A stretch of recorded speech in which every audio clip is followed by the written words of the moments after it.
ছি ছি ছি ছি, তোমার ভাইয়ের চরিত্রে এত অধপতন। কেন? আমার ভাই আবার কি করলো? শেষ পর্যন্ত তোমার ভাই বাড়ির কাজের মেয়েটাকেও ছাড় দিল না। আমি আগেই বলছিলাম ওরা একটা বিয়া করায় দাও, আমার কথা তো কেউ শুনলা না। এখন কি হবে? এলাকার মানুষ যদি জানে তাহলে মুখ দেখাইতে পারবা? ছি! আরে এসব কি বলতেছো তুমি? আমার ভাই কাজের মেয়ের দিকে নজর দিব কেন? আমি যদি নিজের চোখে না দেখতাম তাহলে তো আমি বিশ্বাস করতাম না। আমি নিজের চোখে দেখছি সে ওই মেয়েটার সাথে কিরকম আচরণ করতেছিল। ছি! তারপরে শেষ পর্যন্ত মেয়েটার হাত ধরে টানাটানি করে তার রুমে নিয়ে গেছে। মেয়েটা অনেকক্ষণ চেষ্টা করছে নিজেরা ছাড়ানোর, যখন আর পারতেছিল না তখন তোমার ভাইয়ের হাতে কামড় দিয়ে মেয়েটা দৌড় দিয়ে পালায় আসছে। ছি! এগুলা করে মানুষ নিজের বাড়ির কাজের লোকের সাথে? আচ্ছা ঠিক আছে, আগে ওই মেয়েটা রাখো, আমি ওর মুখ থেকে শুনতে চাই। মিথিলা, আয় মিথিলা, মিথিলা। সিপা, এই মেয়ে, আমার ভাই তোমার সাথে কি করছে? ভাইজান আপনি কেমনে জানলেন? আমি বলছি তোমার ভাই জানরে, কারণ আমি তো এই ঘটনা নিজ চোখেই দেখছি।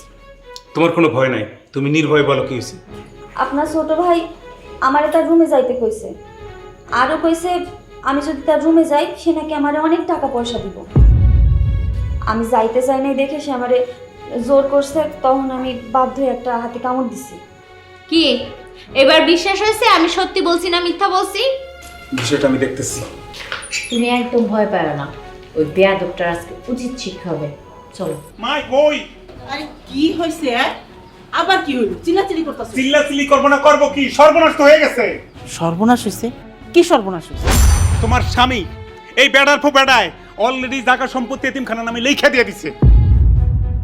কস কি? হ্যাঁ না বন্দি? তাহলে দিল কেমনে?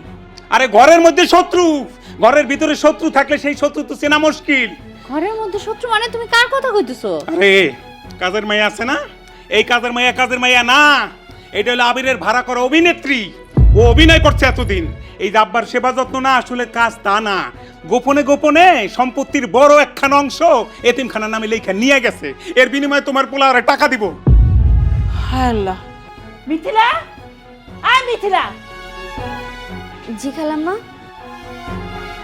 করছস তুই?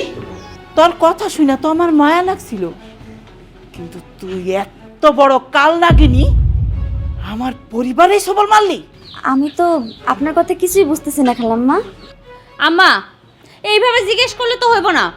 কোমরে একটা লাথি মারেন আর চুলের মুঠি ধরে দুইটা চর মারেন, তাহলে দেখবেন গড়গড় করে সব সত্য কথা বাইর হয়ে যাইব। সর্বনাশী! এই দেখো! শেষ করে দিতেছ। কি হচ্ছে না? ওর কোনো দোষ নাই, যা কিছু হয়েছে সব আমার বুদ্ধিতে হয়েছে। যদি দোষ করে থাকে তাহলে আমি করছি। আবির, তুই সবাইরে পথে নামাইয়া দিয়া এইরকম একটা কাজ করতে পারলি? তরে না আমি পেটে ধইরা ভুল করছি। জন্মের সময় তোর মুখের মধ্যে আমার লবণ দিয়ে মাইরা ফেলানো উচিত ছিল। আমি অনেক অন্যায় করেছি, অনেক পাপ করেছিলাম, এই জন্য তোমার মতো মায়ের গর্ভে আমার জন্ম হয়েছে। বাহ, নাটকের সংলাপ দিতেছে। দাঁড়ায় আছো কিসের জন্য? এই দুইটারে একসাথে গাছের লগে বাইন্দা পিটাও। এত বড় দুঃসাহস দেখানোর চেষ্টা কেউ করো না। তুমি এই, তুমি সুস্থ হইয়া কি করে? আমি আগে থেকেই সুস্থ, আর আমাকে সুস্থ করছে এই মেয়েটা। ও কাল সাপ না, কাল সাপ হলো তোমরা। তোমরা আমাকে মাইরা ফেলতে চাইছিলা, কিন্তু ওই যে কথায় আছে না যে রাখে আল্লাহ মারে কে, এই মেয়েটার কারণে আমি বাইচা গেছি, নাইলে আমি ধুকে ধুকে মরতাম। এই মেয়েটা আবিরের ভাড়া করা অভিনেত্রী না, এই মেয়েটা আবিরের বউ। মানে তাহলে শুনো। আব্বা ঘুমাইছো? আরে বাবা, ঘুম তো আসে না। এমন ছেলে জন্ম দিছি যেই ছেলে নিজের বাপের ঘরের ভিতরে বাইন্দা রাখে। আব্বা শুধু সন্তানের দোষ দিয়ে লাভ আছে? আমার মাও তো তোমার প্রতি কোনো যত্ন নেয় না, তার সমস্ত লোভ হচ্ছে তোমার সম্পত্তির উপরে। সারা জীবন নিজের আদর্শ নীতি নিয়ে মানুষের সেবা করছি, কোনোদিন মিথ্যা কথাও বলি নাই, মানুষের ঠকাই নাই।